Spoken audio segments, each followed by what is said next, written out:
Portugal. Switzerland. From Spain. From Russia. From Germany. From Sydney. America. From Argentina. Czech Republic. Nepal बड़ा पोरबंदर से, राजस्थान से। आंध्र प्रदेश, महाराष्ट्र, जम्मू से आए पंजाब से। मध्य प्रदेश, जोधपुर से आए हैं। बिहार, शिमला, सोनीपत, हरियाणा, उड़ीसा, उत्तर प्रदेश, अहमदाबाद से। बंगाल से, आसाम से आया है, गुजरात से, छत्तीसगढ़ से। दिल्ली से आया हूँ, कलकत्ता से। बॉम्बे, पठानकोट, मऊ से आया, वाराणसी, मुरैना, बाराबंकी, राजकोट, मोतिहारी, बड़ोड़ा, पाली, भोजपुर, सीहोर, अलीगढ़, भीलवाड़ा, सतना, अल्मोड़ा, चंडीगढ़, पंचकुला, लखनऊ, बेगूसराय। हम एक हैं।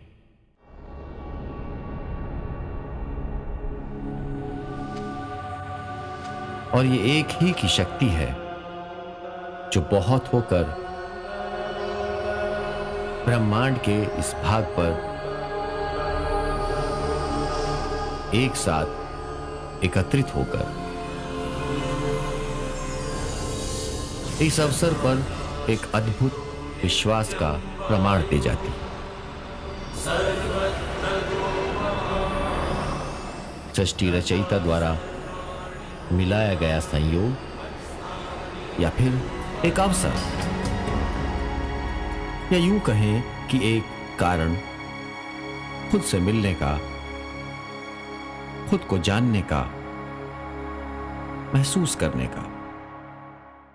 धरती पर विद्यमान एक ऐसी जगह जहां आप आस्था की विराटता को स्वतः नमन कर पाते हैं, जहां भक्ति की गहराई को आप देख पाते हैं, जहां प्रेम का संसार बसता है। आखिर क्या है इस धरती में जिसमें कोई भी कभी भी आकर रच बस सकता है, रम सकता है? न जाने कितनी पुण्य आत्माओं का यहां जन्म हुआ, जिन्होंने अपना जीवन समाज के हित में समर्पित किया, और हम आज भी लाखों करोड़ों वर्ष बाद भी उनके कर्म का फल प्राप्त कर रहे हैं। ये सोच, ये संस्कार, यही धरती दे सकती है जिसे हम मां कहते हैं।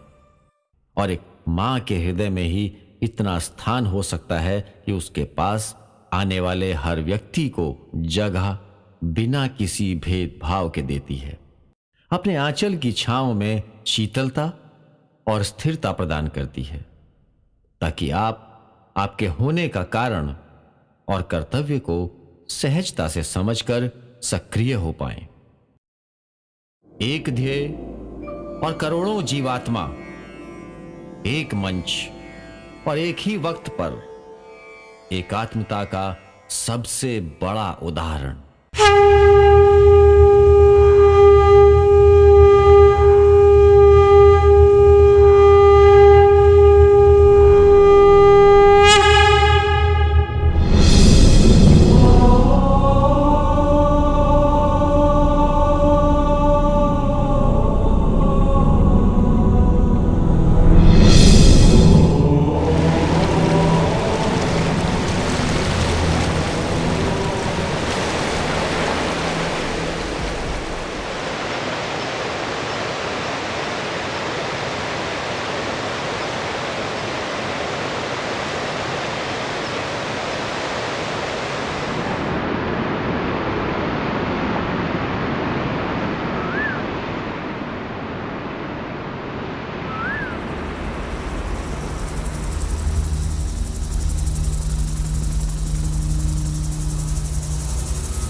महाकुंभावसरे संपूर्णं भारतवर्षं वयं द्रक्ष्यामः।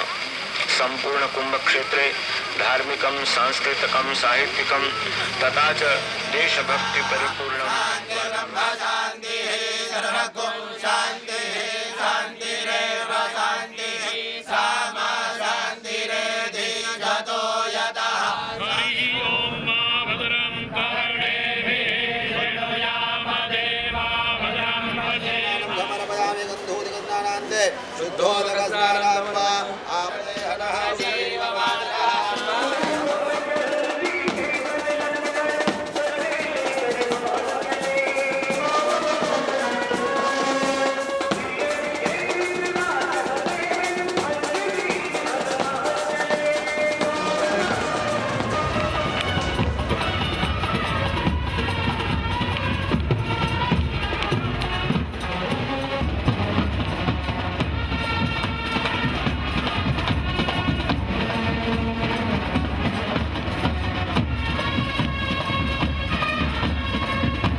जय जय नारायण नारायण हरि हरि, जय जय नारायण नारायण हरि हरि, स्वामी नारायण नारायण हरि हरि, स्वामी नारायण नारायण, जय नारायण। धर्मोभिरक्षित मयाः संस्थापितेन तव दर्शनते दर्शनयार मुक्ति ही। कहीं न कहीं सनातन धर्म की प्रणाली के प्रथम सूत्रधार जिसे कहा गया है वह हमारा धर्म ध्वज है। जी, आज से कुंभ का शुरुआत है। कुंभे न भवतः योग दर्शनात् तव मुक्तये ज्ञानार्जित समायोगी कुंभे तव प्रारभ्यते है। इस प्रकार से कुंभ दर्शन में आया है कि जिस जब से धर्मध्वज प्रारंभ हो या धर्मध्वज स्थापित हो तभी से कुंभ प्रारंभ माना जाता है। ये समुद्र मंथन की जो कथा है वो कथा इसकी पुण्यजनकता की पूरक है। भगवान ब्रह्मा, विष्णु और महेश की आज्ञा के अनुसार समुद्र जब मंथन हुआ उस समय 14 जो रत्न निकले उसमें एक अमृत का कलश निकला जिसको कुंभ कहा जाता है। उसको देवताओं में वितरित किया गया और दानवों में राहु नाम के एक दैत्य थे जिन्होंने देव वेशभूषा धारण करके उसका पान किया। उसकी जब वास्तविकता पता चली तो उनका सिर छेदन किया गया, जिससे राहु और केतु दो नाम के ग्रह जिसको हम कहते हैं, इंद्र के पुत्र जयंत को ये जिम्मेवारी दी गई कि आप इसका वितरण करें।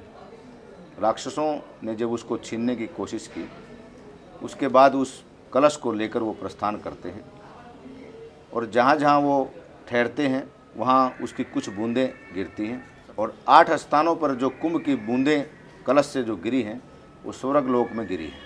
तो 8 जगह पर कुंभ स्वर्ग लोक में लगता है और 4 जगह पे मृत्यु लोक में लगता है।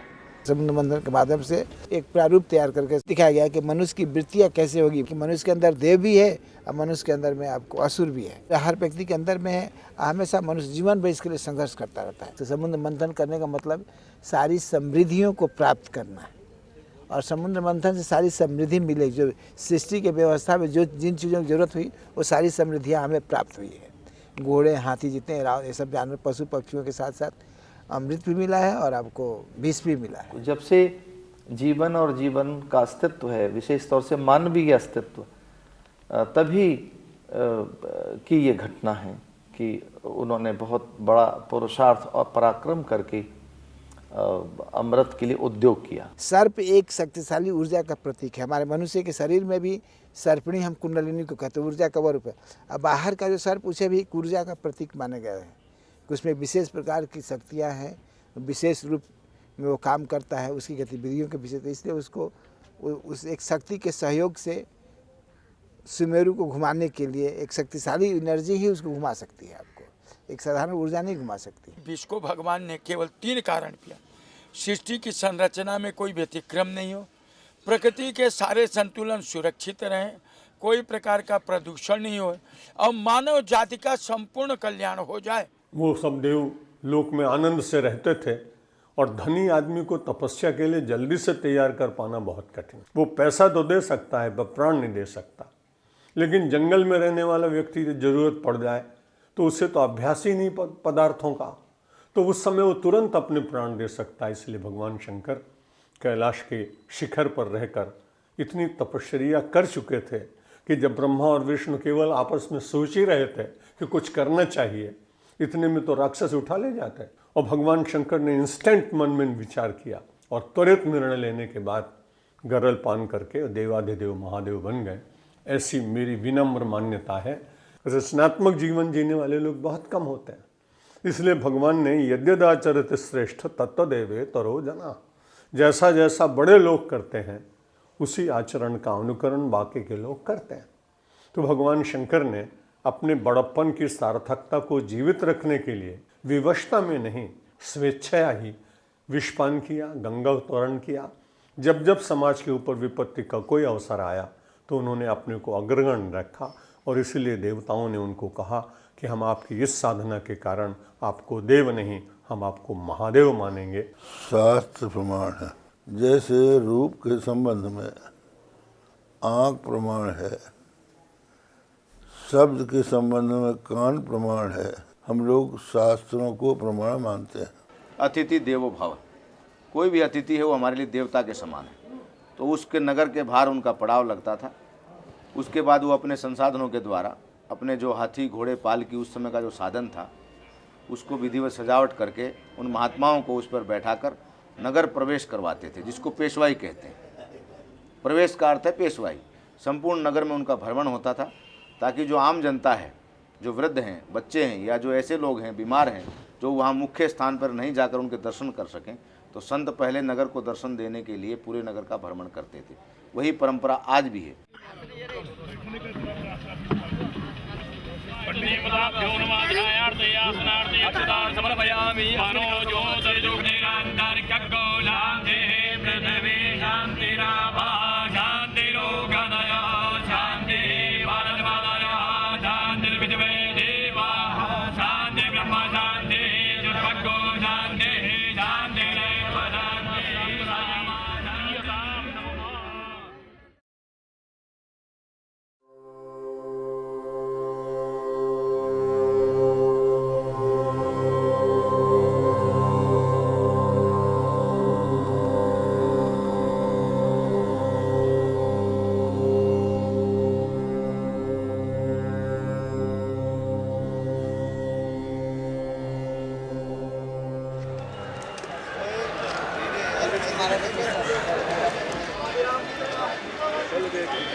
इस प्रकार के सात्विक और पुण्यमय मेलाओं के द्वारा मनुष्य के जीवन में सुप्त सोई हुई वह श्रद्धा जागृत होती है और मनुष्य के जीवन में सोई हुई श्रद्धा को जगाने की दिशा में इस प्रकार के सात्विक मेला के आयोजनों का बहुत बड़ा योगदान है, क्योंकि मनुष्य के जीवन में दो बातों का बहुत जल्दी सीधा प्रभाव पड़ता है, एक देखे हुए का और एक सुने हुए का। तो मेला में आकर के वह देखता भी है, संतों का दर्शन करता है, विद्वानों का दर्शन करता है और वह सुनता भी है सत्संग। हम साधु लोग तो देने आए हैं, जो कमाया हर एक साधु 12 साल इकट्ठा करता है, यहाँ आकर फूंक देता है। एक साधु हिमालय 10-20 साल आकर तपस्या करता है, यहाँ आकर के देने आशीर्वाद है, आशीर्वाद है, आशीर्वाद है, कल्याण है। हम साधु संत तो देने आए हैं और दुनिया इस मेले से लेने आई है आपको। कुंभ का अर्थ है मानव की बुद्धि का परिष्कार, क्योंकि हमने देखा होगा कि जब कुम्हार होता है तो वो एक घड़ा बनाता है, उसको हम कुंभ कहते हैं। मेरी दृष्टि में परमात्मा सबसे बड़ा कुम्हार है और उसने मानव के शिरोभाग को कुंभ के रूप में ही बनाया। संसार में जितनी शांति की अथवा उपद्रव की भावनाएं उठती हैं वो शरीर के किसी भी अंग में नहीं उत्पन्न होती, वो मानव के कुंभ में ही जागृत होती। संसार में जितने भी युद्ध और कलह हुए हैं वो सब बुद्धिमानों के द्वारा हुए, लेकिन बुद्धिमान व्यक्ति जितना समाज का कल्याण कर सकता है, कम पढ़े लिखे और कम बुद्धि रखने वाले लोग उतनी समाज का अहित नहीं करते। ये महाकुंभ का पर्व आने वाले करोड़ों लोगों के मस्तिष्क रूपी कुंभ में सद्विचारों की जागृति कर सके, इसलिए इस कुंभ की रचना हमारे प्राचीन काल के ऋषियों ने की थी। एक विश्वास उस महिला के दिल में है जो अपने माथे में पोटली रखकर जाड़ा गर्मी सहती हुई गंगा स्नान के लिए आती है। अब वो अगर शुद्ध भाव से गंगा में स्नान कर लेती है तो उसके निश्चित रूप से पाप नष्ट होंगे, लेकिन अगर उस बीच में वो कोई चोरी कर लेती है, कोई और दुष्ट कार्य कर लेती है, तो उस पुण्य से वो वंचित हो जाती है। यहाँ तो अधिसंख्य लोगों के पास इस बात की चिंता है कि कैसे हम भागें और कैसे उस तारीख में वहाँ पहुँचें और कैसे उसमें डुबकी लगाएं तो हमारा मोक्ष हो जाए। उससे बचाने का साधन करने वाले कौन लोग हैं, इस पर अगर आप चिंतन करेंगे तो देखेंगे कि धर्म से जुड़े हुए लोग, साधु, सन्यासी, ब्राह्मण, पुजारी, पंडित, ये तमाम वो वर्ग है जिस वर्ग ने इसकी प्रासंगिकता को बनाए रखा है। किसके कहने से आ रहे हैं यात्री? क्या आप समझते हैं कि सरकार ने बुलाया है तभी आ रहे हैं यात्री? ये यात्री आ रहे हैं पंडित जी के पोथे में, जो 100 पन्नों का एक पोथा होता है, पंचांग होता है, उसके एक पन्ने पर एक लाइन लिखी रहती है और वो भी कोई पोथी पढ़ता है और कोई नहीं पढ़ता है। केवल उसमें पढ़ने के बाद लोग उसमें चले आते हैं हरिद्वार में या इलाहाबाद में या नासिक में या उज्जैन में कि पंडित जी के पोथे में लिखा हुआ है कि आज कुंभ स्नान है।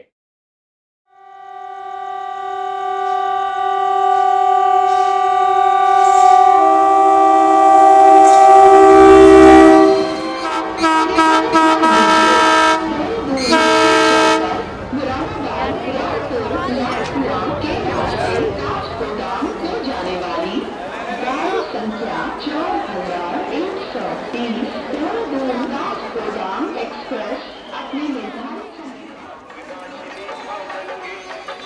कुंभ के मेले में पुण्य कमाने आए हैं।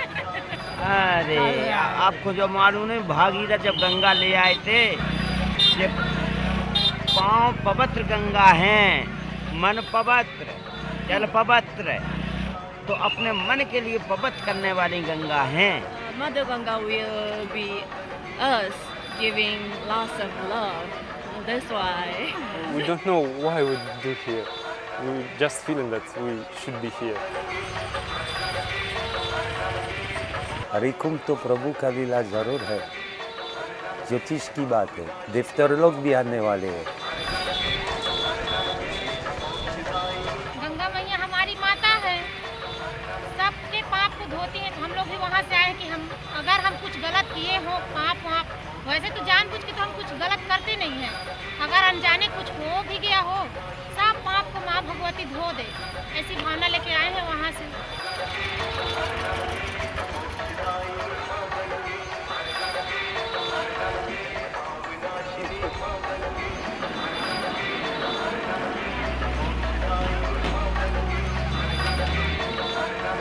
गंगा मैया नहावे, पाप दोष मोक्ष करवे।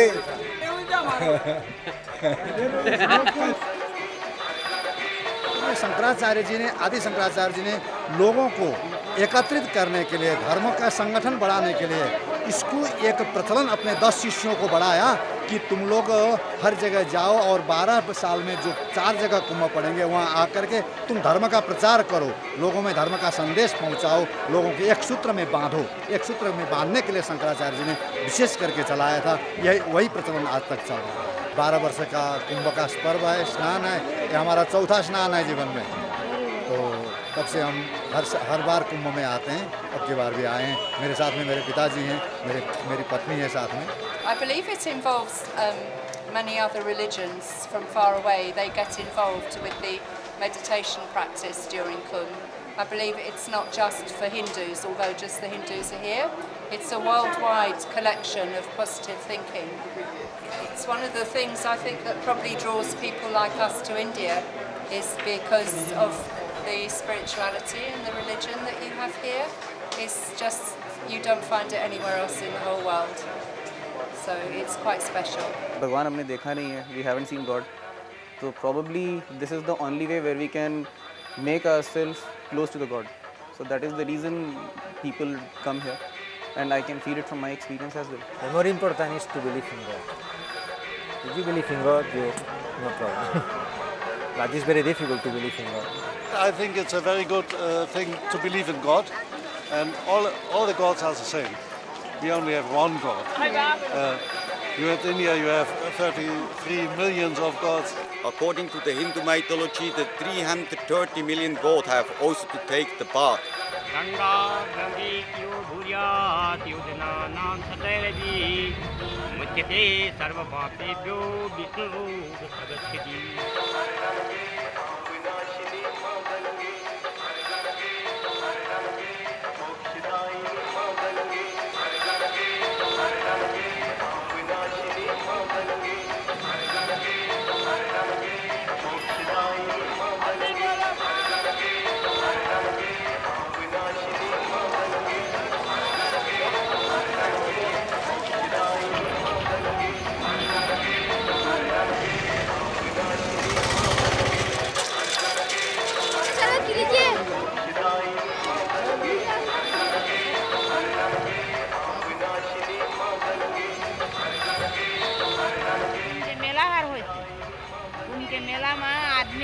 सब देव ऋषि मुनि सब आए रहे थे, भगवान आए रहे थे कुंभ के मेला में नहाए, मुनि के भेष धर के। गतिपति होता है, जो नियम धर्म से रहता है उसकी गति होती है, और संत का दर्शन होता है, उसमें आत्मा का शांति मिलती है। यही कुल तो होता है। आता है, परिवर्तन आता है, विश्वास होता है, विश्वास होता है, धीरज आती है, शांति मिलती है शरीर को। I came alone here and I can feel really close to many people because Atma is communicating, between Atma is communicating, soul with soul is communicating, so sometimes you don't speak the same language, but you feel so close. I feel that the Ganga can give power to everyone every day, not just only these days. I feel that just only sitting next to Ganga, you can feel a difference in your mind and in your being. So I guess Ganga has its own power by itself. Ganga ji तो तारने वाली हैं, गंगा जी सबसे बड़ा महत्व है। और क्या, जिंदों में तारे हैं और मरों में तारे। पुरखों हैं, बाप दादे जो हो गए ना पुरखा, तो उनको पिंडदान वगैरह भरते हैं यहाँ पर और पुरखों में पानी देते हैं। प्रभु की यही पार्लियामेंट, प्रभु की यही पार्लियामेंट, हर दिल में रहकर हर दिल को देता है जजमेंट, प्रभु की यही पार्लियामेंट। दरस परस और मज्जन पाना, कटे पाप कह वेद पुराना। गंग सकल मुद मंगल मूला, सब सुख करन हरन भवसूला। कह कह कोटि कथा प्रसंगा, राम विलोक है गंग तरंगा। हमारे दादाजी बताते थे क्या कि गंगा स्नान है ना, हमारे जो पुरखों होते हैं ना, ये दादा दादी जैसे शांत हो जाते हैं तो उनको जल चढ़ाते हैं ना, इसलिए हमारे को गंगा स्नान करना चाहिए।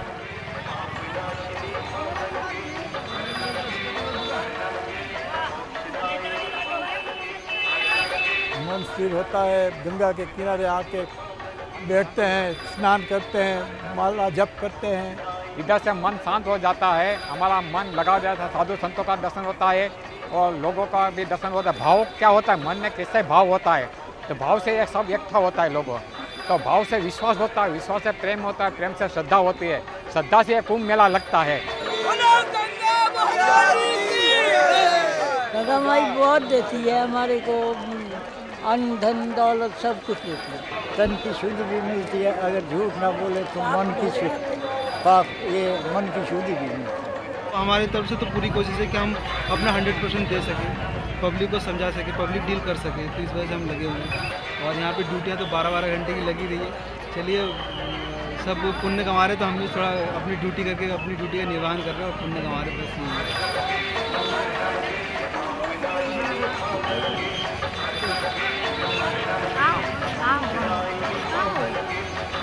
हर हर गंगे, हम नर्मदे हम आ गए हैं मध्य प्रदेश से। हमारे साथी सतुलिया बाई भुला गई है और सोमनाथ हम ढूंढ रहे हैं, चंडी देवी भुला गई है, तुम ढूंढ रहे नहीं मिल रहा है। हे गंगा मैया, उनकी रक्षा करो, उनको घर में पहुंचा दो। मैं रमाई बोला तो रमाई।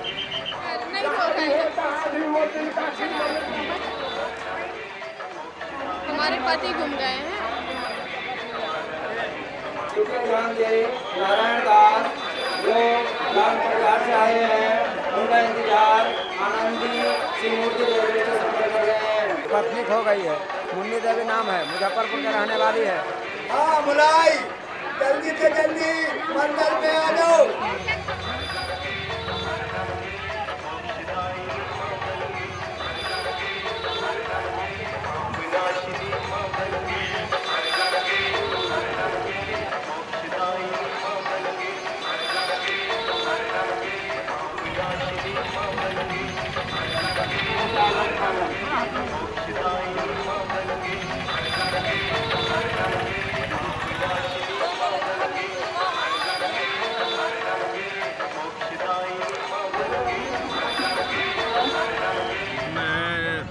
अचार है, मिर्ची है और बाटी है।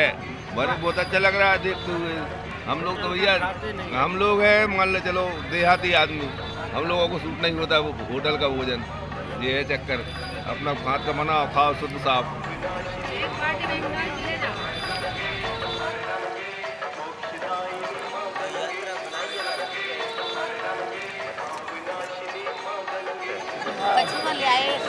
ले आए, अब खाना खाते नहीं रहो। भजन करने आते, स्नान करते, उससे कल्याण होता है। और ये मेला क्यों माना गया? इसलिए क्योंकि सारे महात्मा इकट्ठा होते हैं और संतों के दर्शन, संत समागम हरि कथा जग में दुर्लभ हो। अपने घर में इतने महात्मा नहीं कभी बुलाए, कि बुलाएं नहीं इतने कथा किए होंगे, जगह जगह देखिए कथा भी होता है, लेकिन संत समागम हरि कथा जग में दुर्लभ दो। ये दो चीज़ बड़े दुर्लभ है। लेकिन लक्ष्मी तो एक दरिद्र के घर में भी हो जाती है, कोढ़ी के घर में भी हो जाती है, लेकिन दो चीज़ नहीं होती। जब अगर कोई पुण्य उदय होंगे, भाग्यशाली होगा तो कर सकता है। इसलिए या कुंभ में स्नान करने के लिए भी लोग तरस रहे हैं।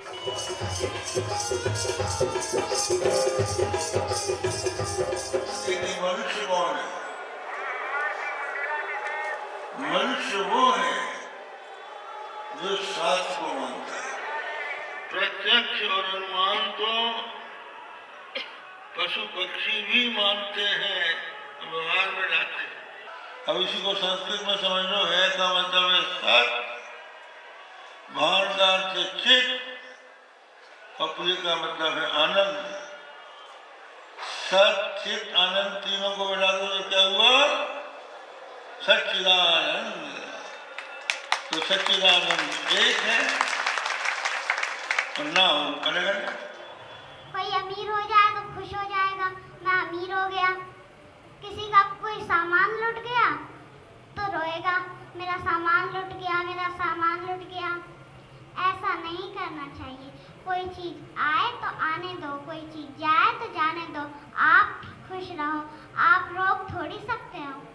नाम ललित है, लीला ललित है, रूप ललित है, वस्त्र ललित है, भूषण ललित है, छोटे भाई ललित हैं और बाल मित्र भी। ये बात मैं अपने मन से नहीं कर रहा हूं, दोहावली रामायण का प्रमाण है। नाम ललित लीला ललित, ललित रूप रघुनाथ, और ललित बसन और भूषण ललित, और ललित अनुज शिशु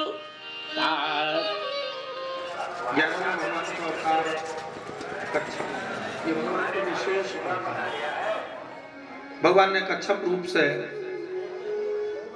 प्रकट होकर अपनी पीठ पर मंदराचल पर्वत को धारण करके समुद्र मंथन करायो, और समुद्र मंथन होने से संसार में सब प्रकार के फलों की समृद्धि प्राप्त हुई।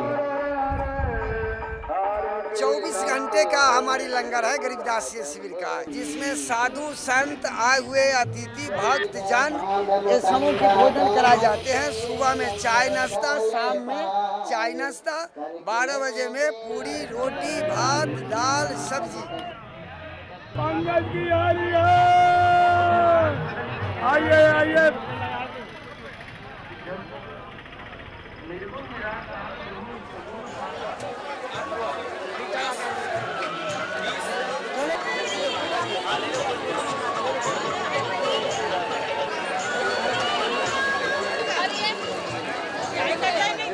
हालांकि कुछ लोगों को परेशानी भी हुई है, मान लो कि ट्रैफिक इतना क्यों रोका है, लेकिन वो फ़ायदा ही रहा है लोगों के लिए इससे।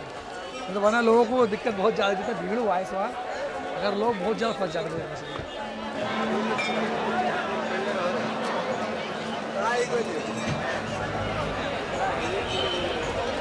हाँ, भीड़ है। आस्था मतलब क्या, आदमी को शास्त्र में धर्म में विश्वास है, नहीं तो इतना आदमी काया कैसे।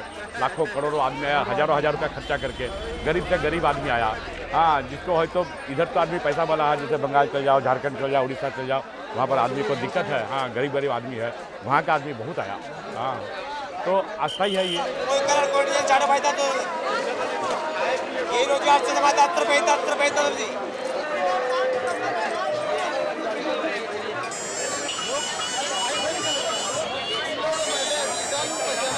किताबों की मांग ज़्यादा बढ़ी है पहले से। पहले तो थे लोग अपने पुराने ज़माने के लोग, तो उस समय अपना ढंग का था, लेकिन इस समय किताब के शौकीन ज़्यादा बढ़ रहे हैं। लिटरेसी बढ़ी है पढ़ने लिखने वालों का। 500 रुपये की किताबें, 1000 रुपये की किताबें लोग ले जाते हैं।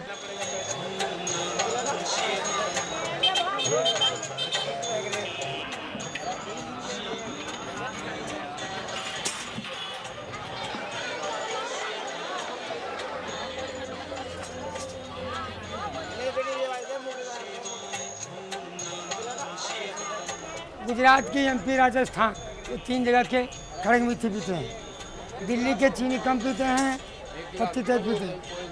क्या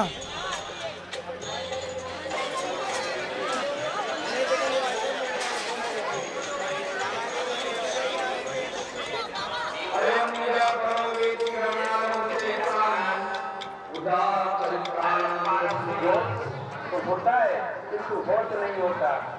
और वृद्धान अवस्था में परमात्मा की, वृद्धा अवस्था में परमात्मा का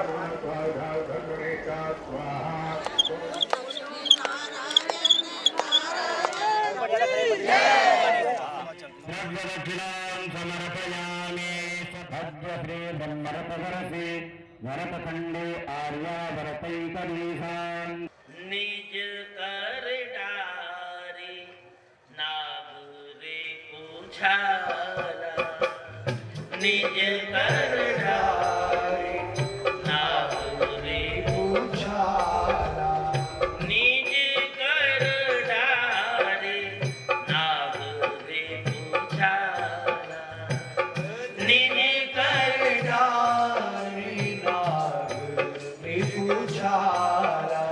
बैठे सहज शंभु कृपाला, इतने माही गुरु घर आए, हर खोटे बचन सुनाए।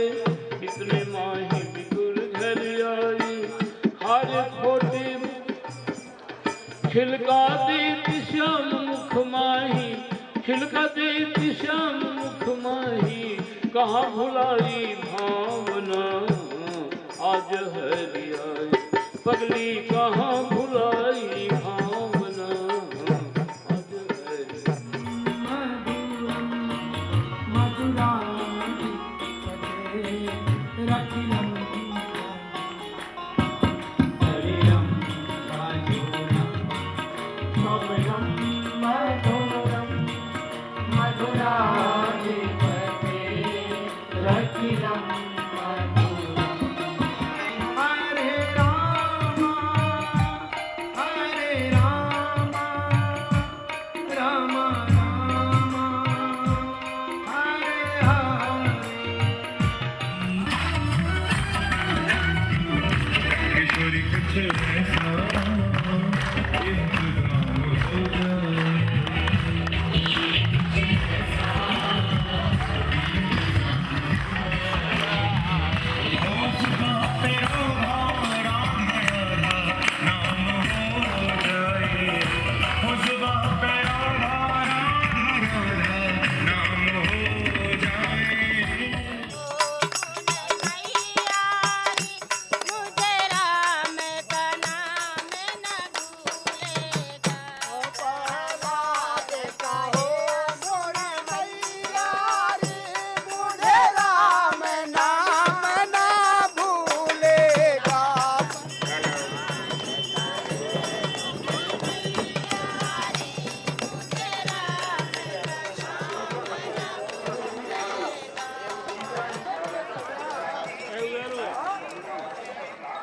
आस्था को अनुभव कीजिए, करोड़ों लोगों की आस्था देखिए कि बिना किसी निमंत्रण के और बिना किसी प्रबंध के संसार का सबसे बड़ा मेला जो भारत की अलग अलग संस्कृतियों को एक कर देता है, इससे बड़ा और कोई संदेश कहीं नहीं दिखाई दे सकता।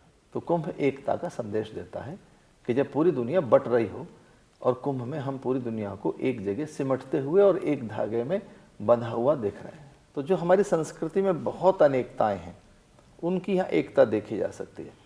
और ये पर्व सामाजिक समरसता का पर्व है, जहाँ भाषा, वेश, आहार, पर्व, परंपराएं, मान्यताएं और पूजा के ढंग जहाँ इतने अलग अलग हों, जहाँ इतनी अलग अलग प्रकार की पद्धतियाँ उपासना की और भिन्न भिन्न प्रकार के प्रतीकों का अनुगमन करने वाले यहाँ अनेक संप्रदाय हों, तो उन सबको हम कुंभ के अवसर पर गंगा के तट पर एक होते हुए देखते हैं। बहुविध साधनाओं का देश है। ऐसी स्थिति में संपूर्ण भारत के आध्यात्मिक चिंतन को केंद्रित करते हुए और वैदिक अवैदिक परंपराओं में सामंजस्य स्थापित करने के लिए उन्होंने एक ऐसा माध्यम ढूंढना चाहा जिसका केवल हमारे आध्यात्मिक जीवन से ही संबंध न हो, बल्कि हमारी आर्थिक समृद्धि से, भौतिक समृद्धि से, हमारी जीवन यात्रा से भी वो जुड़ा हुआ हो। मनीषा हमेशा विरल होती है। बुद्धि या बौद्धिक लोग जो हैं हमेशा समाज के साथ घुल मिल कर नहीं चलते हैं। वो हमेशा चिंतन उनका अलग चलता है, लेकिन वो चिंतन समाज के काम आता है। वो समाज के काम कब आए? जो अकेले में बैठकर, कंदराओं में बैठकर, जंगलों में बैठकर, वनों में बैठकर जो चिंता कर रहे हैं, चिंतन कर रहे हैं, वो चिंतन समाज के सामने आने का कोई अवसर तो आए। वो अवसर है कुंभ। भगवान आदि शंकराचार्य जी ईस्वी सन से 507 वर्ष पूर्व अवतीर्ण हुए और अखाड़ों का जो इतिहास है वो 800-900 वर्षों का है। देश की सुरक्षा और अखंडता की भावना से आर्यों के प्रशस्त मान बिंदुओं की रक्षा की भावना से नागा सेना का गठन किया होगा। क्योंकि जैसे ये कुंभ होते हैं तो 4 पीठ हैं, एक एक पीठ से संबद्ध आप एक एक कुंभ मान लीजिए। गोवर्धन मठपुरी से संबद्ध प्रयाग का मान लीजिए, उत्तराखंड से संबद्ध हरिद्वार का मान लीजिए, द्वारकापुरी से संबद्ध उज्जैन का, श्रृंगेरी से संबद्ध नासिक का कुंभ मान लीजिए। तो चारों शंकराचार्यों ने उस समय मिलकर एक मार्ग प्रशस्त किया होगा कि हमको सेना की आवश्यकता है। भगवान राम पर उनका ध्यान गया होगा। भगवान राम के जो सैनिक थे, रावण से और उनके दूत भूतों से युद्ध करने वाले, वो कंदमूल खाने वाले थे, पानी पी के रहने वाले थे, उनको मकान आदि की आवश्यकता नहीं थी। सेना पर कम से कम खर्चा हो और न खर्चा हो तो सबसे बढ़िया। तो सेना जुझारू सबसे अधिक हो, उसी को सबसे उत्कृष्ट सैन्य बल मानेंगे ना, तो भगवान राम ने तैयार किया। उसी से मिलता जुलता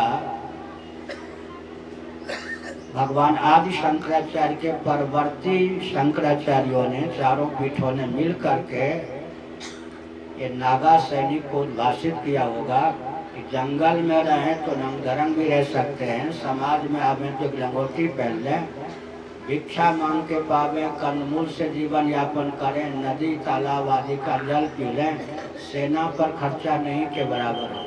और सेना जुझारू हो या वो समझेंगे, उनको ये प्रशिक्षण दिया जाए, कम से कम इतना विज्ञान हो कि देह के नाश से आत्मा का या जीव का नाश नहीं होता है। इस विज्ञान के बल पर नैनम छिन्दन्ति शस्त्राणि नैनम दहति पावका न चैनम क्लेदयन्ति आपो न शोषयति मारुतः। इस विज्ञान के बल पर जुझारू होंगे। भावना ये थी। अखाड़े सनातन धर्म की सेना है। तो अखाड़ा माने एक सामूहिक और संगठनिक रूप से अपने धर्म की रक्षा करना, ये संतों का भी परम कर्तव्य है। तो नागा का मतलब होता है दिगंबर, दिशा ही जिसके अंबर हो, परिधान हो। तो भगवान शिव का वास है कैलाश, बट तले निवास है, ऐसी पौराणिक कथा आती है। तो नागा संस्कृति जो संतों की है दशनाम परंपरा में, ये तपस्वियों की परंपरा है और शक्ति प्राप्त करने के लिए तप की जरूरत होती है, शांति प्राप्त करने के लिए योग की जरूरत होती है, मुक्ति या मोक्ष प्राप्त करने के लिए ज्ञान की जरूरत होती है और परमात्मा को प्राप्त करने के लिए प्रेम की जरूरत होती है। तो तप, योग, ज्ञान तथा प्रेम का महत्व जीवन में है। तो हमारे ये जो दशनाम परंपरा के अंतर्गत नागा साधु हैं, ये तप की परंपरा है। और ऐसा नहीं कि तप की परंपरा तक वो सीमित हो गए हों, उनमें योग भी है, ज्ञान भी है, प्रेम भी है, लेकिन तप की परंपरा शुरू होती है। संत जो महापुरुष जो सन्यासी बनता है वो तुरंत ही नागा बनने की प्रक्रिया में चला जाता है। नागा बनने की प्रक्रिया है कि आप मिलेगा, आपको हर स्नान से पहले 2 दिन 1 दिन पहले नागा बनाया जाता है। उसका एक विधि, उसको विधिवत संस्कार होता है। जो पुजारी होते हैं उनके माध्यम से, जो आचार्य गुरु होते हैं उनके साक्षी बना करके आपको 24 घंटे एक बड़ी तपस्या से होता है। जल में रख करके उनके वस्त्र को त्याग करवाया जाता है, उनको विभूति वस्त्र दिया जाता है। वो जिस भेष में है उनको छड़ी देकर डंडी बनाया जाता है। फिर छड़ी का त्याग करके उनको फ्री किया जाता है। फिर उनको कहा जाता है विजया हवन किया जाता है। झंडे के नीचे जा करके एक विजया हवन प्रक्रिया की जाती है। इसका मतलब कि यू आर परफेक्ट सन्यासी नागा, आप परफेक्ट नागा हो।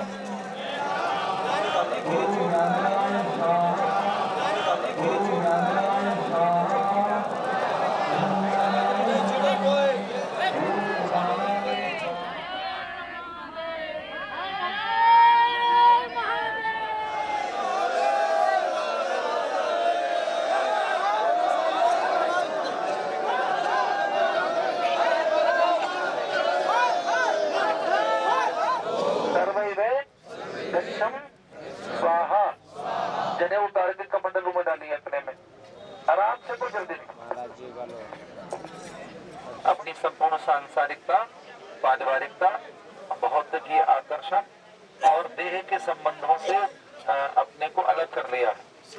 केवल देह भर रह गई आपकी, केवल शरीर है और इसमें जो प्रारब्ध है उसको उसकी पूर्ति करके और ज्ञान की ओर बढ़ना है। और आज पूरी रात ओम का जाप करना है, मौन रहना है और कोई इधर उधर की बातें नहीं करना, ठीक है? तो कल सवेरे मैं आपको मंत्र दूंगा और आप और मैं अब एक हो गए, एक बिल्कुल एक आत्मा है, मेरा आपकी एक आत्मा हो गई है। आज से मैं आपको धारण करता हूँ अपने आप में, आज से मैं आपको ग्रहण करता हूँ, स्वीकार करता हूँ। गर्भ से हम लोग का जन्म लिया, उस गर्भ को संभोग नहीं करना चाहते। माँ यही है, बहन यही है, औरत यही है, तीनों यही रूप है। जिस गर्भ से निकले उस गर्भ को संभोग नहीं करने के लिए हम लोग को नागा बाबा बना देते। नागा बाबा जैसे माँ के गोद में 5 साल का बच्चा जैसा होता है, वैसे हम बालक बन जाते हैं। हमारा मुख्य काम धर्म प्रचार है, लेकिन धर्म प्रचार के साथ में धर्म की रक्षा और राष्ट्र की रक्षा के लिए हमें शस्त्र की शिक्षा भी दी जाती है। इसलिए नागा सन्यासी को शस्त्र और शास्त्र में निपुण होना आवश्यक है। 7 अखाड़े हैं, सन्यासियों की 6 अखाड़े हैं, उदासी, निर्मल और वैष्णवों के। इन 6 में से 3 वैष्णवों के हैं, 2 उदासी के हैं और 1 निर्मल के हैं। तो इन परंपराओं में अलग अलग सबकी परंपरा है, सबका अलग अलग उद्देश्य, सबका अलग अलग दीक्षा है, सबके अलग अलग वेश है, सबका अलग अलग स्वरूप है, सबके अलग अलग चंदन है, सबके अलग अलग भाल हैं, सबके अलग अलग बाल बांधने के तरीके हैं, सबके अलग अलग स्वरूप हैं। तो ये उदासी, वैष्णव और निर्मल, कोई बहुत बड़ा अंतर नहीं है, इनकी परंपरा अलग अलग है, उद्देश्य सबका एक है। 3 प्रकार की उपासनाएँ हैं, शैव, वैष्णव और शाक्त, और तीनों प्रकार से संसार हमारा आपका हिंदुस्तान जुड़ा का है। इसलिए ये विभिन्न संप्रदाय में बदल गया। अखाड़ों में विभिन्न संप्रदाय के विभिन्न मतों के, एक अखाड़े में ही विभिन्न मंत्र की उपासना करने वाले लोग, कोई देवी की उपासना करता है, कोई शिव का करता है, कोई राम का करता है। हितकर बातें सभी की एक है, लेकिन ऊपर की बातों में मतभेद है। मैं पहने सब में आम है, मैं श्रेष्ठ, मैं बड़ा, मेरी उपासना बड़ा, मेरी पत्ति बड़ी, लेकिन भीतर में सबका आधार वही है।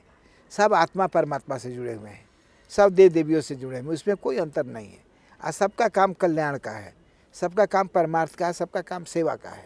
उदयासीन जो अनुभव से ऊपर उठा हुआ है उसका नाम उदासीन है। न्यूट्रल पॉइंट जिसको कहते हैं, जैसे हम लोग क्षार एक मिला देते हैं बराबर मात्रा में, तो एक न्यूट्रल पॉइंट होता है जहाँ उदासीनीकरण क्रिया कहते हैं जिसको केमिस्ट्री में।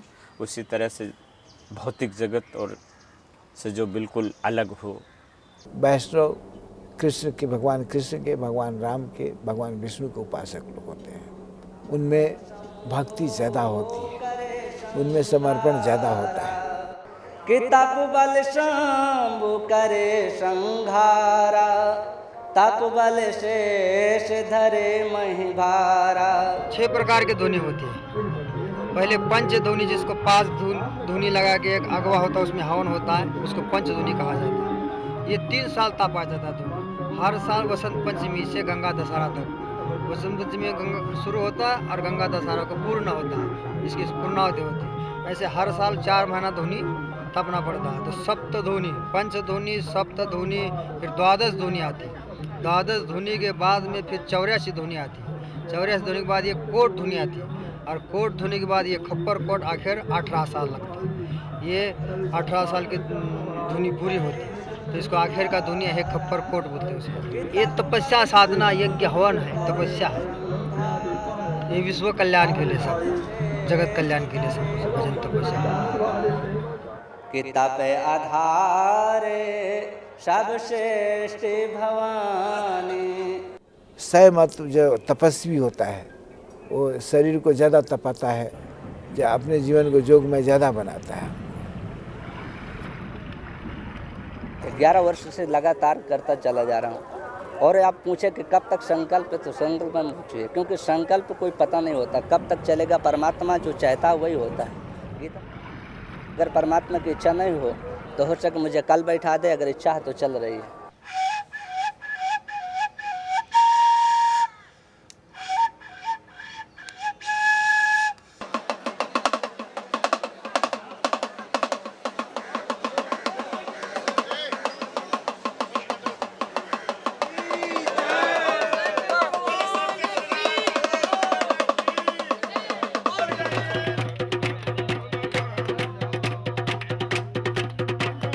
वही हमारा मेन मंत्र है। चिलम में लाखों इलम होते हैं, चिलम पी के भजन करते हैं, साधना करते हैं, हमारा दिमाग इधर उधर विचलित नहीं होते हैं। चिलम पी के खून जलाते हैं ताकि हर किसी को माँ बहन बेटी में समझे। चिलम का ऐसा है, कुछ पीते हैं कुछ पीते भी नहीं है। अभी हम लोग जब मैदान में बैठे और मैदान में रहते हैं, आज यहाँ है काली और कहाँ विचरण से भी जीवन हमारा है, स्थायी जीवन नहीं, छाया के जीवन में, छाया में जीना जीवन नहीं है। ये गांजा नहीं हवा है, भजन करने की दवा है।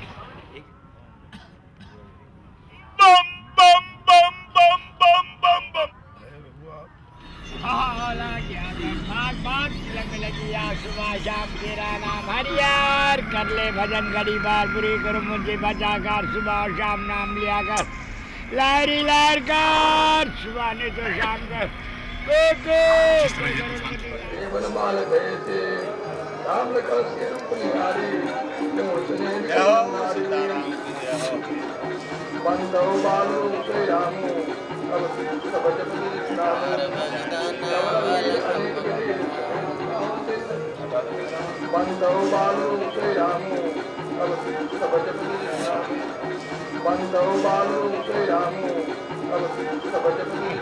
याद भूल गया बर्बाद।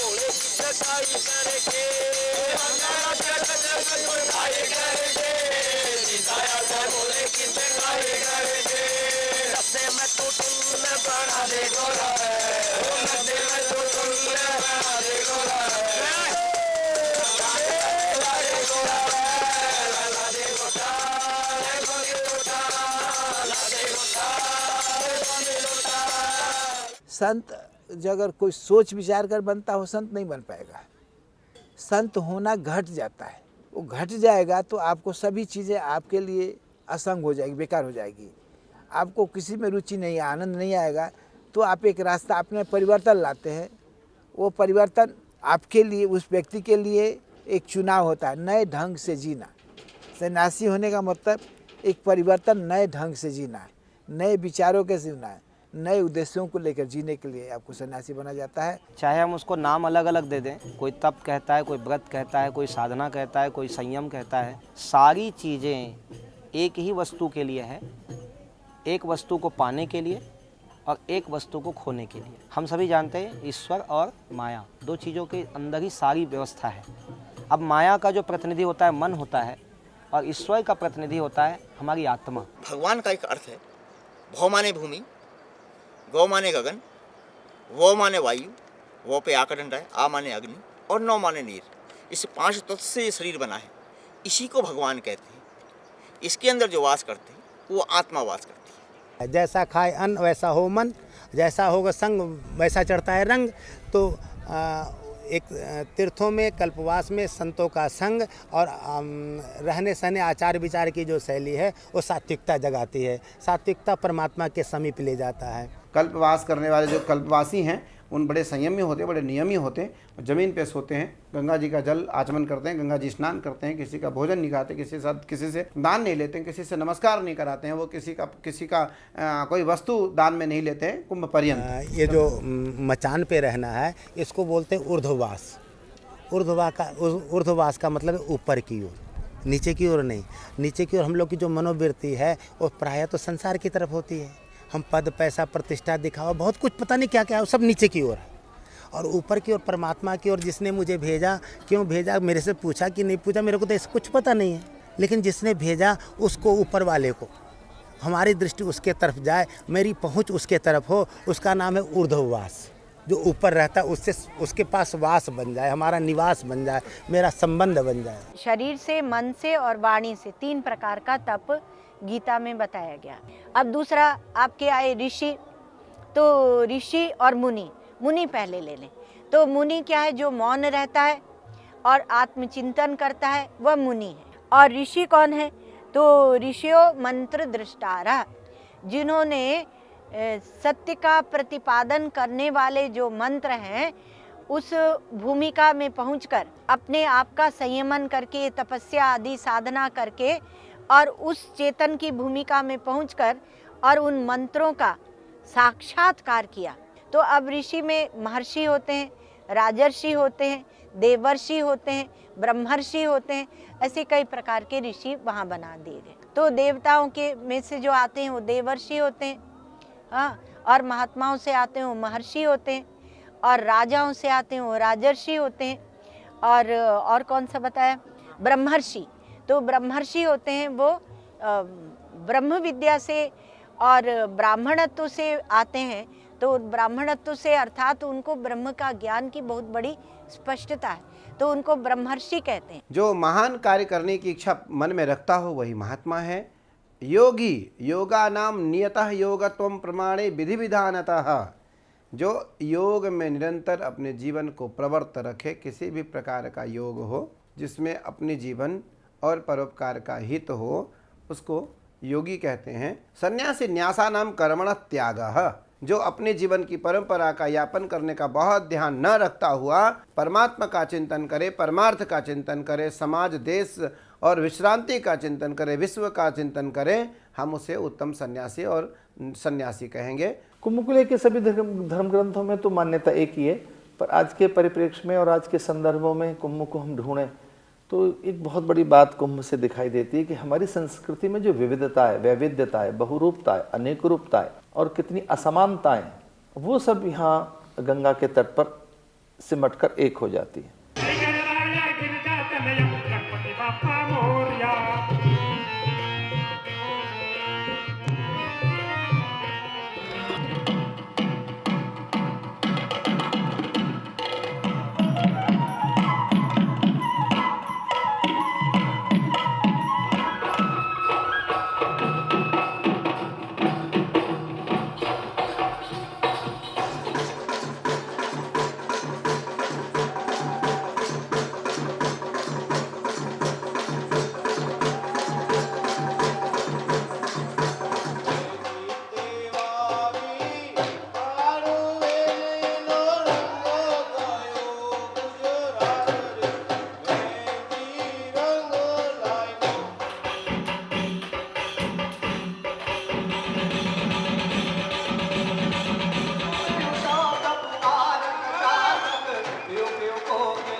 भारत की 100 करोड़ जनता में से 70 करोड़ जनता इसको मानती है, और जो मानती है और उसको श्रद्धा और विश्वास है तो वो समाज हित में है, समाज के अहित में नहीं।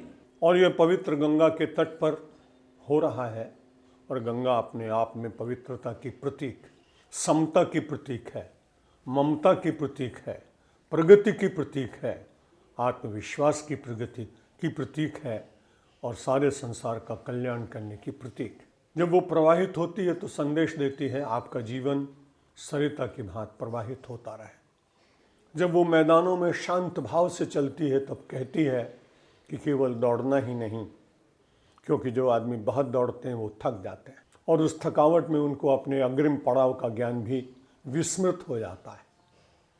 जब गंगा हिमालय से हर हर नाद करते हुए चलती है तो वो शौर्य का संदेश देती है, stop not until goal is reached. तब तक मत रुकना जब तक तुम्हें ध्येय की प्राप्ति ना हो जाए। हरिद्वार की मान्यता अधिक इसलिए कुंभ महापर्व की बढ़ जाती है, और अन्य स्थानों पर तो कुंभ में से अमृत छलका है, परंतु हरिद्वार में कुंभ की स्थापना हुई है। प्रयाग में मकरस्थ है, उज्जैनी और नासिक में वो सिंहस्थ है। प्रयाग के कुंभ को मकरस्थ कहते हैं। तो एक ऐसी रोचक जानकारी मैं आपको दे रहा था कि राशि की दृष्टि से देखें तो कुंभस्थ या कुंभ तो हरिद्वार ही है। हरिद्वार ये नाम बहुत पुराना नहीं है। अकबर के ज़माने में राजा मानसिंह ने इस शहर को बनाया और लगभग तभी से इस शहर का नाम हरिद्वार पड़ा। उससे पहले महाभारत में इसको गंगाद्वार कहा गया है। भीमसेन 7वीं शताब्दी में यहाँ आया, उसने इसको मयूरपुर नाम दिया। मोयूलो एक शब्द इस्तेमाल किया, मोयूलो, मयूरपुर भी कहा गया इसको। इसका नाम मायापुर भी रहा। अयोध्या, मथुरा, माया, काशी, कांची, अवंतिका, पुरी द्वारावतिश्चैव सप्तैते मोक्षदायका, ये कहा गया है। इस तरह से हर और हरि के ये स्थान, केदारनाथ हर का स्थान और बद्रीनाथ हरि का स्थान, दोनों के कारण उन दोनों की ओर जाने का रास्ता एकमात्र यही है, द्वार यही है हरिद्वार। यहाँ से आगे तो सारा पहाड़ है, तो इसलिए दरवाज़ा है, चौखट है, ये एक तरह से ड्योढ़ी है जहाँ से हर और हरि के दर्शनों के लिए लोग जाते हैं, हर और हरि से मिलने के लिए जाते हैं। इसीलिए ये हरिद्वार भी है और इसीलिए हरिद्वार भी। अच्युतरस्याम दिशि देवतात्मा हिमालयो नाम नगाधिराजा। कालिदास अपने रघुवंश में कहते हैं ये देवताओं का है। अच्युतरस्याम दिशि देवतात्मा, हिमालय हिमालय नहीं है, ये देवताओं की आत्मा है। इतने प्राचीन काल से इतने बड़े कवि इसे देवभूमि मानते रहे कि यहाँ सात्विक लोगों की संख्या अन्य प्रांतों की अपेक्षा अधिक रही है। यहाँ संतुष्ट जीवन जीने वाले लोग अधिक रहे हैं। संघर्ष यहाँ कम हुए हैं। युद्ध की भूमि नहीं, ये प्रबुद्ध की भूमि, तपश्चर्या के यहाँ रही है, इसलिए इसका नाम देवभूमि उत्तराखंड है। मेरे अंदर एक तत्व ऐसा भी है कि जो उस परम तत्व और परम इंसानियत और परम सत्य का अंश है। अगर मैं उस तक पहुंच जाऊंगा तो फिर तो जो सच ही होगा वो अच्छा ही होगा। जिसने संतुष्ट नहीं होना उसके लिए तो तू कुछ भी कर दे। प्रश्न और उत्तर दो ही चीज हुए हैं पैदा, एक प्रश्न है और एक उत्तर है। प्रश्न कौन है? परमात्मा, और उत्तर है ओंकार। परमात्मा के प्रश्न के उत्तर है ओंकार के पास, और प्रश्न है विद्यार्थी और उत्तर है उसका मास्टर। जिस भाग्यशाली को अच्छा मास्टर मिल गया हो तो वो उससे प्रश्न पूछ उत्तर जान सकता है भाई। तो आनंद की ही लड़ाई है। वो एक देवता बन गया, एक दानव बन गया, एक समूह इकट्ठा हुआ, उसने कहा ऐसे चलो वो ठीक, दूसरे ने कहा ऐसे नहीं ऐसे भोगो इस पृथ्वी पे। दोनों की लड़ाई हो गई, तरीके की लड़ाई हर जगह। काहे की लड़ाई? तो तरीके की। घर में है पिता पुत्र जवान हो गया, उसने कहा नहीं पापा ये तो नहीं चलेगा अब, तो तरीके की लड़ाई है भैया। हम कोई गुरु गारू नहीं है भैया। पहले तो मनुष्य की परिभाषा को परिभाषित करना चाह रहे हैं। परिभाषित मतलब अपने अंदर, दूसरे को प्रवचन देना नहीं चाह रहे हैं। कि जो लोगों ने अच्छे और बुरे की परिभाषा दी भी है, उन परिभाषाओं को कुछ इस घर के अंदर पालन करना चाह रहे हैं। कि ये परिभाषाएं हैं जिसको इन्होंने पॉजिटिव कहा है,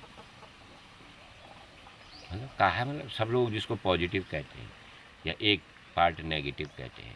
ये नेगेटिव की फीलिंग क्या है और ये पॉजिटिव की फीलिंग क्या है? तो हमने अपना अच्छा बुरा बनाया है। हमको पता है ये ईर्ष्या, जलन, निंदा ये सब बहुत खतरनाक चीज़ है। तो हम सबसे पहले इनसे दूर भागते हैं कि ये हम पे ना आए, और ना हम माध्यम बनना चाहते हैं कि कोई हमसे ईर्ष्या करे। आप समझ गए? इसलिए सिकुड़ के रहना चाह रहे हैं। सिकुड़ के, इसके अंदर भी रहेंगे तो सिकुड़ के, सिमट के, आपने समझे? कोई लेना देना नहीं है, परिपूर्ण संतुष्ट हैं, किसी से कोई मतलब नहीं। समय पास कर रहे हैं, क्या करें? समाधि नहीं लेने दी गुरु ने, शरीर नहीं छोड़ने दे रहे हैं, क्या करें? नहीं तो हम तो सांस भी लेना नहीं चाह रहे हैं इस कलयुग में ना। और कठिन है मनुष्य को सच बोलना, बहुत कठिन है दया करना। किसी पे, बोला बल दया करना बहुत अच्छा है, बहुत अच्छी बात है दया करना। अरे मेरे भाई दया करना अच्छी बात है, पर कलयुग में तो इतना बड़ा कलेजा, इतना बड़ा धैर्य का भंडार चाहिए जो दया करेगा। मेरे देखने से ऐसा जीवन बड़ा आनंदकारी होता है। जब यहाँ कुछ नहीं आता ना, कचर पचर नहीं समझे, तो फिर आनंद रहता है। मतलब मेरी ख्याल से हो सकता है अगर कोई भी अनुभव करे उसको, वह हमको कोई सोच परेशान नहीं कर रही है, मैं अपने में संतुष्ट हूँ, तो फिर मुझे कुछ ज़रूरत ही नहीं है मेरे देखने से। आप समझ रहे? ये है मुझे, मतलब मैं कुछ हूँ ही नहीं, मैं तू हूँ, मैं तो कुछ हूँ ही नहीं समझे, मैं तो तू हूँ, क्योंकि तुझ में ही मैं हूँ और मुझ में ही तू है। ऐसा क्या है कि तुझ में नहीं है जो मुझ में है, जो मुझ में ऐसा क्या है जो तुझ में नहीं है? तो हम में सब ठीक है। ये तो सिर्फ जीव एक ही चीज़ है, प्रभु मिलने के लिए और कुछ नहीं, और प्रभु मिलने के लिए कोई कीमत नहीं जी। सही विश्वास होना बाकी है, इसी में आनंद हो गया, और आदमी आनंद होना चाहिए। ज्ञान किसी को नहीं देते, किसी चीज़ नहीं देते, खुद करो अपना काम। कर्म अपना अपना है धर्म के अंदर, सबको आ सकते, क्यों नहीं? प्रभु के सामने कौन बड़ा कौन छोटा, इसी बात नहीं, इंसान एक ही है। याद होना सबसे पहले गुरु ये माँ, कौन 9 महीना पेट के अंदर रख दिया, माँ। कौन आशा प्रेम से दिया, ये माँ। कौन सा भाषा बोल सकते आप लोग? मातृभाषा। और क्या कहते इस देश? भारत माता। इसलिए देवी सेवा करना पड़ता, बहुत चीज़ है इस देश के अंदर, इसलिए सारी दुनिया आते। क्यों? बहुत विश्वास है। लहर ही मान लिया है अपने आप को, लहर में ही हूँ, तरंग में ही हूँ, विचार में ही हूँ, शरीर में ही हूँ, मन में ही हूँ, जो भी कुछ है मान लिया है कि मैं ही ये हूँ, तरंग ही हूँ। अंदर क्या है उसका कोई ये नहीं, बस मात्र ऊपर ही ऊपर जो उछाला मार उसी को समझ लिया, वही दुख का कारण है, वही भटकाव का कारण है। अंदर तो शांत है ही है, क्योंकि स्वभाव उसका शांत हो, कभी उसमें उथल पुथल कभी नहीं होती, वो अखंड है, उसका कोई खंड नहीं कर सकता है। लहर की शांत दशा, मन की शांत दशा ही ब्रह्म का स्वरूप है। स्वयं बनाते हम, वो कोई किसी को नहीं बनाता, वो अकर्ता। अगर उसमें वो किसी को बनाना बिगाड़ना सुख दुख देगा तो भी जन्मने मरने वाला हो जाए, वो क्यों किसी को बनाए बिगाड़े? वो अकर्ता है।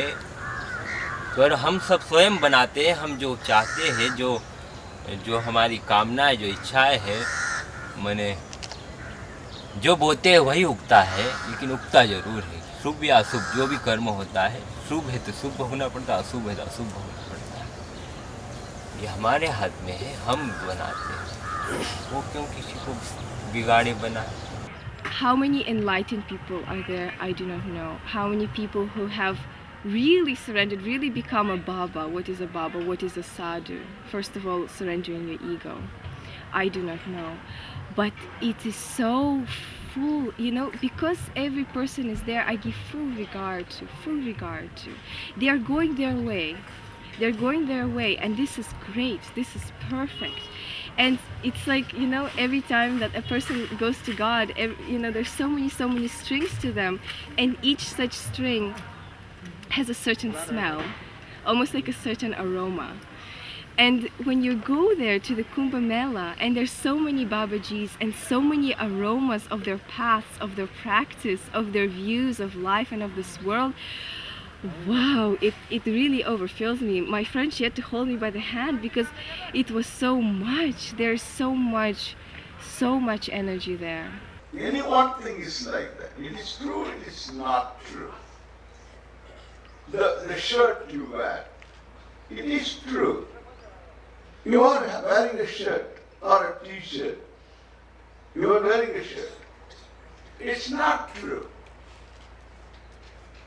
Because I search for the shirt. I don't see the shirt. I see only fabric. I wear the shirt. There are so many ounces. The ounces weight belong to the fabric, not to the shirt. Correct? How, Setustar Dustara Danena Dan. Look at the meaning, that's what I want you to do. This is Veda. Use a bridge, Setu, for crossing these difficult things. That which can be crossed with difficulty, because it implies self-growth, you have to use the Setu. What is the Setu? What is to be crossed? You are the one to be crossed. You are the crosser. You need to cross. That will ensure you your growth.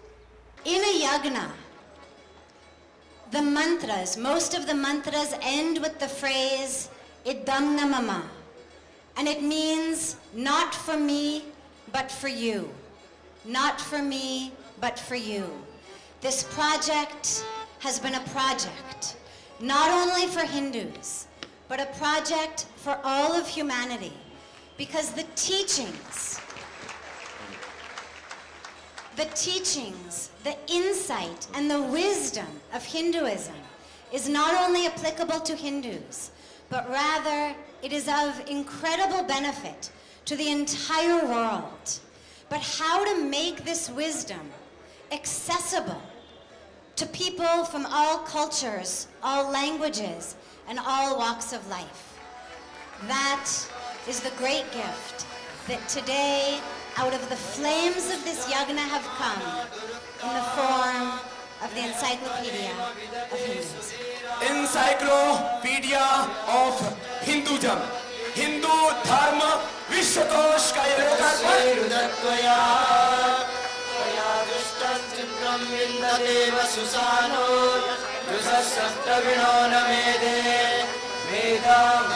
सा प्रथमा संस्कृति ही विश्वरा, उस एक ही बीज है संस्कृति का, सत्य का, और उसका व्याख्यान है ये सारे संप्रदाय, सारे धर्मों का ये विस्तार। आज हमने कुरान पढ़ी, हमने बाइबल पढ़ी, हमने ज़िंदावेस्टा पढ़ा, हमने बौद्ध धर्म को भी यत्किंचित पढ़ने का प्रयास किया, जैन धर्म को भी पढ़ने का प्रयास किया। हमें कहीं पर भी कोई विरोध दिखाई नहीं पड़ा। तो ये जब भी विरोध है ये अज्ञान के कारण है, जब भी कला है ये अज्ञान के कारण है। तो इसलिए अज्ञान कारणक समस्त विकारों को निवृत्त करने का एकमात्र उपाय है ज्ञान। विश्व उसको कहते हैं कि जो सबको युक्त रखे, जोड़े रखे, सूरज से लेकर एक रजकण तक सब जुड़े हुए हो। विश्व का मतलब है सबको युक्त रखे, और विद्या का मतलब है सबको मुक्त रखे। 1959, my age 24, I took political asylum in this country. Then because of freedom of this country, I had a lot of opportunity to learn through meeting with people from different religious tradition and people from different sort of field. So I learned a lot, and I really deeply moved India's tradition, 1,000 years, different religious tradition live together harmoniously. I very much impressed. Of course, little sort of incidents or problems here and there, that bound to happen. This is a huge country. So nearly 1 billion population, some mischievous people bound to have. So that's India's richness. Respect all form of life, all human being, and with that, respect different views, different belief. I think that's really India's, I think, the real precious. 1,000 years you kept these things and still alive. Then another thing, India's 1,000-year-old concept of ahimsa, concept of harmony among all religious tradition, and concept of ahimsa, these two things are, I think, this country, Bharat, kept 1,000 years. Now time come, this must show rest of the world. India's these two traditions should be model of rest of the world. This is a very spiritual place, and if you want to feel this place, you shouldn't run from one place to another. You shouldn't just stay, calm down, and try to listen what is going on. Listen inside. God brings some people to you, or bring you to another places, and it's very easy to feel it here because a lot of energy. That's the Kumbh Mela. My experience is that my soul and my body, I'm feeling really good here because I have the same search as these people. I'm not sadhu, I am just simple human being, but I have the same search of spirituality. What is my soul? What is God? What is all the things? So I just can say that my soul and my body are just so happy and feeling so good here. तो मुझे लगा इतने लोग करते हैं तो कुछ तो जरूर होगा। जैसे लोग मोबाइल फ़ोन खरीदते हैं तो मैं भी खरीद लेता हूँ ना, कि कुछ तो होगा, इतने लोग खरीद रहे हैं तो इतने लोग नहा रहे हैं, डुबकी लगा रहे हैं तो कुछ तो होगा। और मुझे अच्छा लगता है गंगा के पास। हाँ, मैं बदला हूँ ना भाई, मैं पहले तो बहुत आधुनिक किस्म का साइंटिफिक टेम्परामेंट वाला आदमी था, थोड़ा बदला हूँ, थोड़ा सामान्य आदमी के प्रति सम्मान बढ़ा है। पहले तो उनको मानता था कि मूर्ख हैं, अनपढ़ हैं, जाहिल हैं, अब लगता है वो हमसे ज़्यादा ज्ञानी हैं, भले ही वो बोल ना पाएँ, लेकिन उनके पास तो परंपरा में मिल गया उनको बहुत कुछ जो हमको अब सीखना पड़ रहा है इस रास्ते से। You know, we think a lot that we make decisions, but decisions are made. This type of decisions are made. You just follow. I was not going to take sannyas that Saturday, but it happened. Yeah, I realized, I was standing and I realized fully what was happening with these people who were taking the sannyas, what was happening with their lives, with their destinies, what energy was opening up with them, in them. All at that moment, I was laughing and crying and realizing everything at that moment, you know. And I understood, I realized what does it mean, sannyas. कर्म असल चीज है कर्म। ये चंदन कंठी या ये हरिद्वार का दर्शन करने से ये बाद का बात है।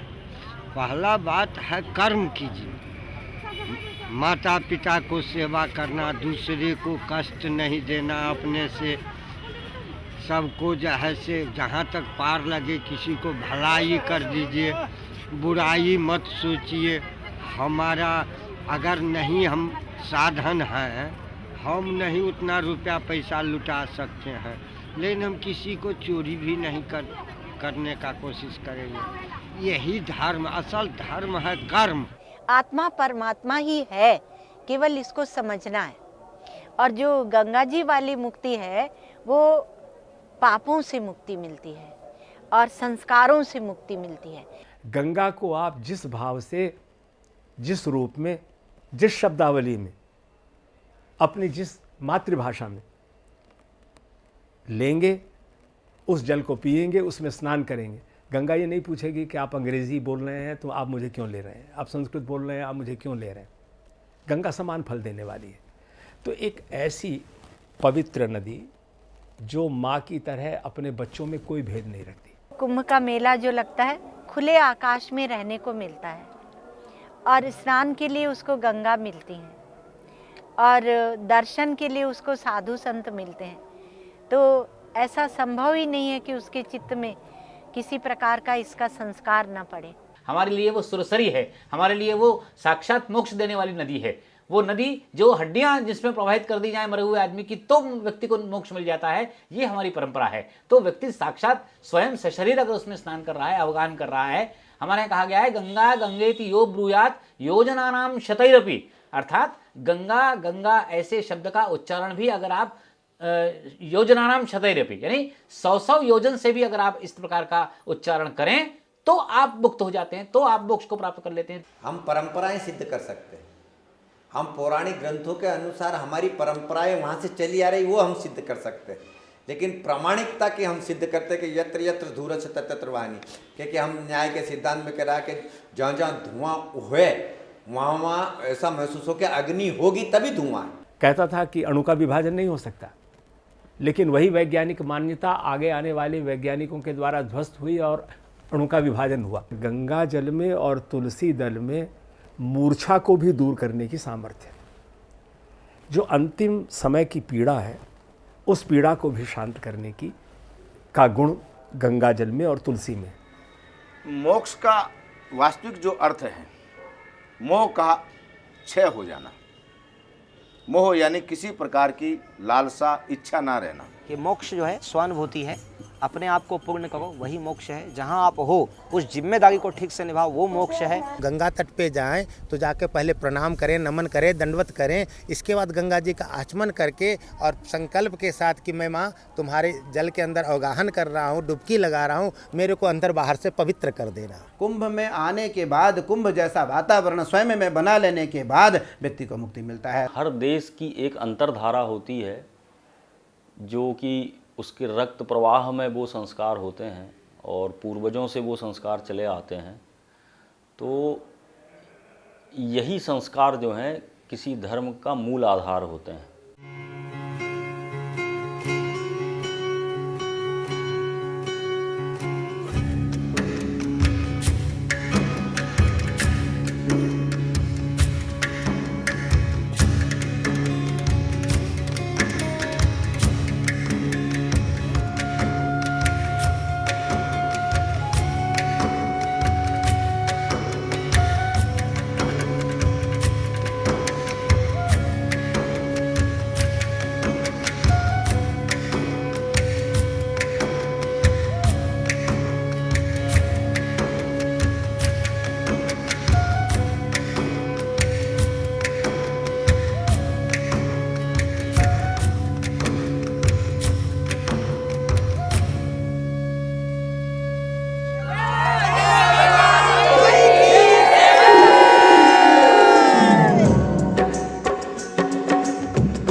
ॐ श्री गुरवे नमः।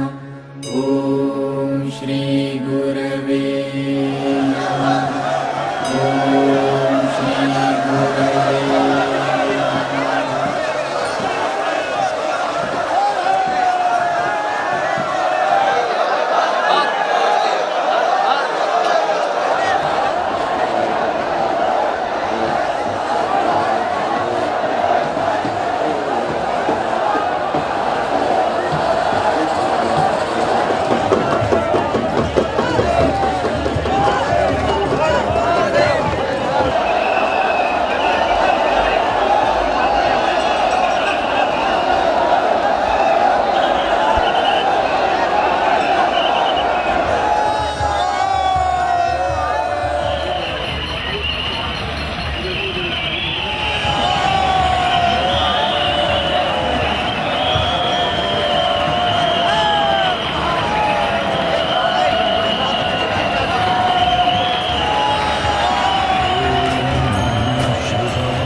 शिव रामेश्वराय, रामेश्वराय शिव रामेश्वराय, रामेश्वराय शिव रामेश्वराय, रामेश्वराय शिव रामेश्वराय, हर हर बोले नमः शिवाय, हर हर बोले नमः शिवाय, रामेश्वराय शिव रामेश्वराय, रामेश्वराय शिव रामेश्वराय, हर हर बोले।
मैया जय गंगे माता,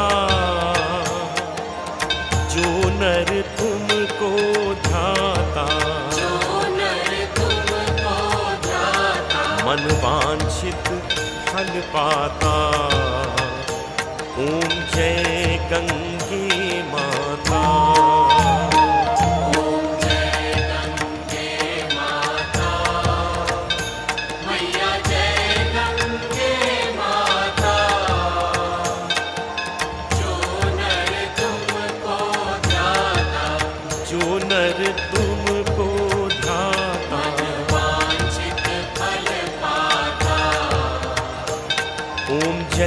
गंगे माता,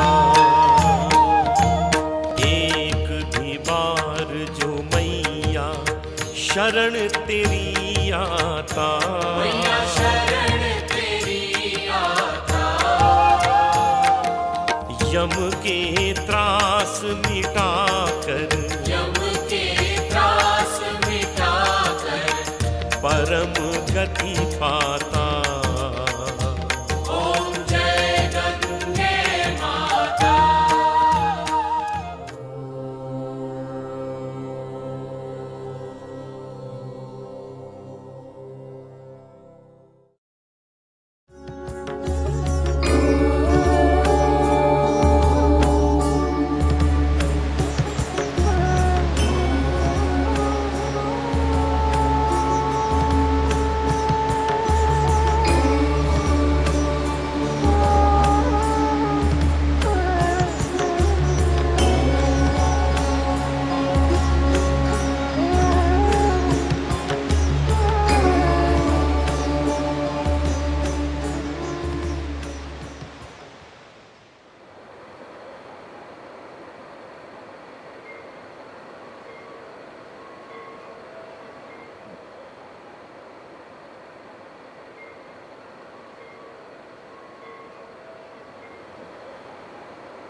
कैसी नी की बानी तुमरे गुरु ने पढ़ाई, हमको बाँच के सुनाओ तासे लगो पिता को। मैया हमारे कंठे तुमो बोले वाले रे बाचार बुझो नी तुमो बोले वाले।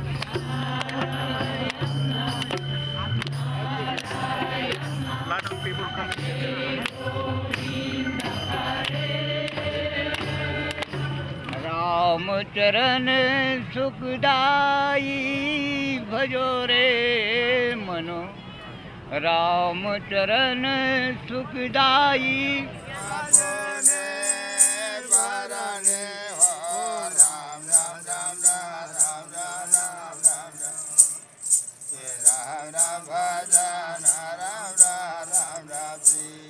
मुख में हो राम नाम, राम सेवा हाथ में, तू अकेला नाही प्यारे, तू अकेला नाही प्यारे, राम तेरे साथ में।